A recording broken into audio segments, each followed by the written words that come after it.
Welcome to our presentation on our film called Lucid. It is a psychological thriller about a young man called Reggie. He's a student and he experiences lucid dreams which actually predict the future. This is our log line. We had to obviously shorten our film down into 25 words so it could be easily portrayed by the audience. It is a university freshman that suffers from unusual vivid dreams and discovers that they are not as they seem. They hold the power to predict the future. So here we have characters. We've got Reggie, who's our main character. He's male. He's your average university fresher. Leads an average life, doing normal degree, but he has these strange dreams that actually predict the future. So he's like dreams of impacts of natural disasters, which then a few months later have taken place. We've got an unknown female who's involved in one of his dreams, who's followed by another male who's shady looking, who's about to commit murder. And yeah, so this is like what's going to happen in the opening. It's just going to be, the first shot's just going to be him inside of the train reading a newspaper. It's all very mundane. And then he sees this woman and recognises her from somewhere, but he doesn't quite know where, and there's a bit of confusion there. But she looks quite paranoid of her surroundings. She walks out, he keeps an eye on her, and then he spots this really shady guy distantly follow her up these steps that she's going. And then he has this flash forward, so in his mind he just could he has this psychological power to be able to tell what's going on like a minute, 10 minutes ahead of time. And yeah, so he sees a man closes her down, follows her into the building, so he speeds up. And then yeah, he gets another flash forward as it goes on. But this flash forward is obviously a lot more vivid, and she's just dead on the floor. So he has to pick up the pace to kind of stop that happening. And then yeah, it's just the rest of that. And then he goes into the building, and as soon as he goes in there, he's a bit too late, and a gunshot goes off, and then the opening credits come up. So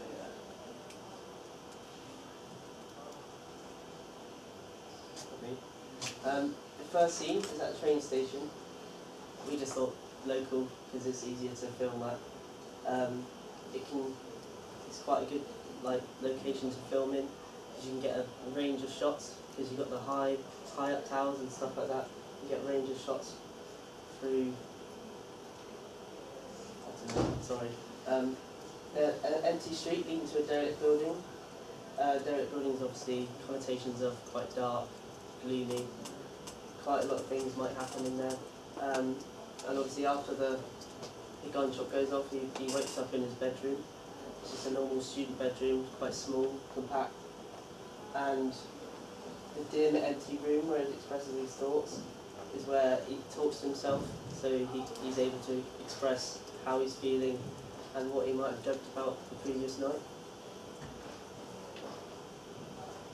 Yeah, so the music, we've said ominous and eerie there, but there won't actually be that much music in there. We think that if there's too much music, it will kind of distract what's going on instead of intensifying it. So we're going to keep the music down to a minimum. It'll be more like sound effects, basically. The lighting is just going to be very dim and grey, very low saturation. Setting incredibly mundane, so you wouldn't expect a psychological thriller to take place, basically. And yeah, the only character we've really got is Reggie. Haven't got any other characters because it kind of distracts again from the point that we're trying to make. But yeah, it's just Reggie, very mysterious. But then again, you wouldn't look at him twice and think that. so here we explain the middle, the end, and during the middle, he's going to come to terms that these dreams do predict the future, and he's going to realise what power he actually has. And in his head, he's going to use his powers, and he's going to sort of have a decision between using the power for good and helping other people out, or he can use it for himself and benefit. And towards the end, he's going to see himself in a fight with someone else who's chasing him down, and then he's going to see himself get killed by that person, and he just won't wake up from that. messages. The themes and messages from the film. The morality of Reggie will increase throughout the film as what he does, he believes is what the right thing to do. He's got a selfless personality, sacrifices his own mental health for the good of others. He's obviously a very prestigious guy, he likes helping other people out, but it shows that the mind can take control of anyone, no matter how powerful they may be. Showing that however strong you are, the power of the mind basically can just eat you alive. Yeah, and the audience kind of like has a soft spot, or they like relate to Reggie because he has the opportunity to do bad, and he could, get rich and do really horrible stuff with his power. But instead, he kind of uses it to help people. So the audience kind of turn to like Reggie, basically. And that's it.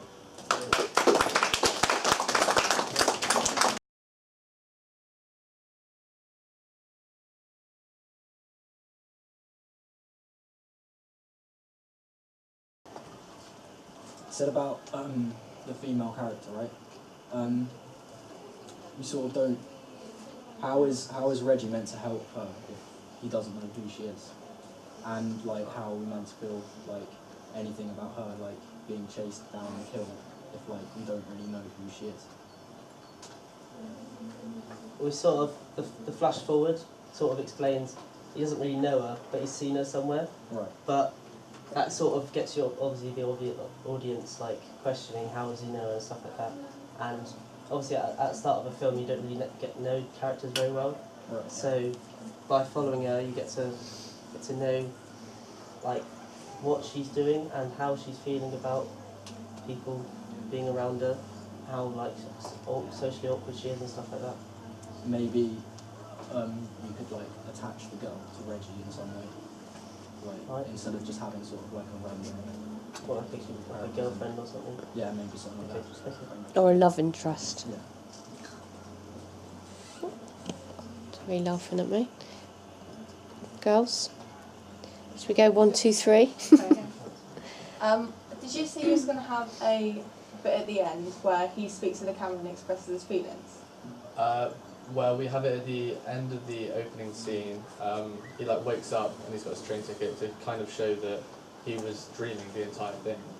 And then it'll cut to this like dark, empty room, and it'll just be speaking like basically addressing the audience, just telling them like what happens basically and the powers that he possesses. Okay, I kind of think you could just leave it at when he wakes up, because then it will leave the audience questioning like, what just happened? Yeah. Like, okay. was it real or like? And then they'll be more interested to watch the rest of the film. Okay, good. And What then maybe you could do that like right at the end of the film. Like, That'd be cool. Yeah, definitely. Molly? I think it's a really good idea. I think dreaming is always hard to film, and that it's like, well, it's just reality, isn't it? It's hard to make it look like a dream. It kind of. Have you seen Misfits? No. Yeah, You absolutely. have. You know when Simon gets the power to see into the future? Yeah. It reminds me of that, and maybe watch it and just see how that's filmed Okay. to get inspiration, like the way, because they do a lot of like sort of focus zooms and focus Yeah, zooms to sort of yeah. like, do you know what I mean? To make it to know it's a dream. It might help like the audience to understand a little bit without having to explain it the way you said, Yeah. him speaking. Okay. Yeah. That's cool. Good point, Moles. I was going to say, I got a bit confused about whether it was a dream at the beginning or not, but I think you cleared that up.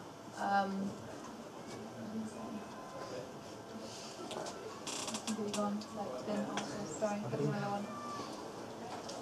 Anyone else, guys? Katie, what did you think?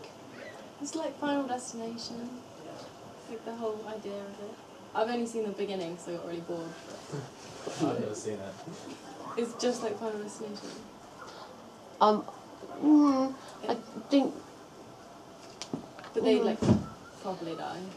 I don't They know the don't. end of it though. yeah, no, I think in Final Destination someone help me out, young people. It's like, But he sees into like the future and like everything, and like he knows when people die, and then Yeah, I think the difference is this is more of a kind of action psychological thriller, isn't it? Yeah. In that he's used he spends his time trying to, you know, stop terrible things happen. Whereas in Final Destination, it's kind of individual and isolated, where, you know, evil attacks this like group of people for doing bad stuff. I don't really know. I'm guessing. Beth. I just want to say I thought it was really like smooth and like it's really good. I like the way that you put like the train ticket on the side. I think it's a really good idea. I like it. Yeah. Cheers. I think if you film it well, they could pull it off. What I didn't get, if he sees his death at the end, why wouldn't he wake up? Because in dreams, if you die in real life. So, for example, if you've had a dream you've fallen off a building, that's why you never actually see yourself hit the floor. You always wake up before you hit the floor. Whereas he I does. don't know, I've died in dreams and still here. You might need to explain that, because otherwise it just won't make sense until it'll just feel unfinished. Yeah. Well, they're not filming the whole thing, they're only filming the In opening. theory. No, I know what you mean. We didn't really think that through too much. We just thought it looked pretty cool, to be honest. So, yeah. But that could change easily, I don't know. I remember my question now. Yeah. You know where you said at the beginning, you know, that he didn't really know the girl. Yes. How are you going to communicate that to the audience? Have you thought about that? Not really, but I guess it'd be pretty hard to communicate. There's a good point. Well, I guess if he doesn't... Sorry to keep butting in. You can edit me out of this massively. But I guess if he doesn't go out and speak to her, or try and attract her attention, or anything like that, then... But wasn't it sort of like he recognised her, Yeah. but not enough to talk to? Yeah, so is I mean, that through facial expressions? Yeah, Yeah. through facial expression. Or they could have it voiceover, like where she walks past him and they both look at each other like they kind of know, but Yeah. they don't really. Yeah. So I don't know, but yeah. Yeah. Good. Katie, did you have your hand up? Oh, he kind of answered it. Like she Okay. could like drop a book and he'd be like, Yeah. like with her name on it or Yeah. something. Yeah. Simple. Safe? I know you're filming, but... I really like it. I think like instead of him not dying, I think he should like do something that makes a noise and then the noise like wakes him up, so it sort of links. So like he could like fall to the ground if he gets shot or something. And then as he like falls and makes a like noise, he can sort of like sit up, like so it's like fast editing, like do. Does that make sense? Yeah. Okay, people at the back.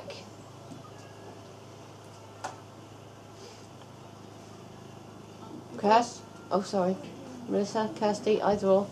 Camera's on you. I thought the character development bit was good, but you could have had more detail in it, because I don't feel like you really knew like how the characters were very well. Yeah, good point. Fair enough. Yeah, we didn't really develop that much of the characters, to be honest. We just thought if we focused on Reggie, then the audience would be able to like get to know him better and like form a connection with him, sort of. Good. Well, it's kind of going to do like the same as like, what have you got like planned for Reggie? Because all you know is that he's called Reggie and he has dreams. Are you going to like say anything else about him, or is it just Reggie? He's just a student, so obviously not a lot of goes on in a student's life. This is obviously quite a big thing for him. Drinking. Just kind of like develops, like explains how this like amazing mental, like the stuff he can do with his mind, and just how he has to like battle that and kind of come across it and basically make it work for the good in the end. It's kind of like a moral dilemma, isn't it? Yeah, pretty much. Lily? I was just going to say, because you're focusing quite a lot on this one girl in the opening, because you said like he had quite a lot of vivid dreams, like maybe instead of just focusing like purely on this girl that like dies, and then it makes it quite predictable about what's going to happen in the film, because then everyone knows that if he's having these dreams, she's going to die. He's obviously going to go and try and save her and stop things happening. So maybe like show like build up the dreams first, and then like maybe end in this one like dramatic scene where she dies. Like, Yeah. do you know what I mean? Definitely, yeah. Mm. Yeah, good idea. Yeah, I think that is a good idea. Q? You three? One of your locations was a train station, so obviously they're very noisy and echoey. So I was just going to say, you should think about how you're going to make sure the quality of the sound is good. Yeah, we'll try and make it as like sound as professional as it can really. Also, you need some background noise as well, so otherwise it's not just plain. Yeah. I think the good thing about Bridgewater train station is out in the open, isn't it? Yeah. So you haven't got that. It's not too busy there as well. No, and you can, you know, you can film a train without it getting in your way. If you know what I mean? Yeah, definitely. Yeah, good question. Feedback. Ash. I think maybe you could like incorporate like the dream world and reality together. So like instead of dying or like someone being killed, it's quite like a dramatic thing. Maybe like if one of them gets shot or something, then they wake up and they've got like the wound on them, so they wake up and like they've been shot. So then like there's a twist to it. Okay. So like the powers like being incorporated into, I don't know. Yeah, good. So, Thank you, Ash. So. You should be able to like edit like them, like you should like she should die and then you should rewind it, so like reverse the thing so it like does it backwards and then film it again so you can do something to change it, so it like it shows that you can change the future. It's like Misfits again, isn't it? So I Yeah. haven't seen it, there's something It's very cool. clever, like the way they filmed it.